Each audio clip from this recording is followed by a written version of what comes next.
ఏం మా సుల్తానా ఇంకా ఏడున్నావు? బయలుదేరుతున్నా లెక్క. పాస్బుక్ పెట్టుకున్నావా? పెట్టుకున్నాలే. మీటింగ్లు అంటే చాలు ఫోన్లు చేసే పంచాయతీ ఎక్కువ అయిపోతుంది మాకి. నేను ఫోన్ చేసి చెప్తా లెక్క, రాకపోతే ఫైన్లు వేద్దాంలే. కొంపలో పనులన్నీ వదిలేసి మీ చుట్టూ తిరుక్కుంటూ కూర్చోలేమక్క. నాకేం తెలుసమ్మా, లోన్లు తీసుకున్నాకైతే వస్తారే, మీటింగ్లు అంటే అంటారు, నేనేం చేయాలా? మొన్న కూడా ఇట్లే ఫోటోలు పంపిమంటే పంపించిన తర్వాత అది బాగాలేదు ఇది బాగాలేదు అని చెప్పి తలకాయలు తిండ్రి. మళ్ళా ఇంటికంట మీటింగ్ ఉండే, మళ్ళీ ఇదేమో ఫోన్ చేస్తాండి.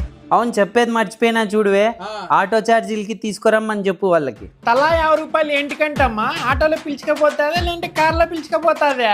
నాకు తెల్లమ్మా, అమ్మ ఆర్పి ఫోన్ చేసి చెప్పింది, ఏమైనా చేసుకోండి.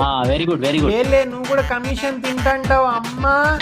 తలకాయ నొప్పిరా నాయన, ఈ గ్రూపుల్లో ఉండే కంటే దిగిపోయేది నేను. అమ్మా నువ్వు బ్యాంక్ కి ఖచ్చితంగా రావాలో చూడు. ఏమక్క అట్లా? లోను శాంక్షన్ అయిపోయిందమ్మా, మేమంతా కలిసి నీకే ఇవ్వాలనుకుంటున్నాం.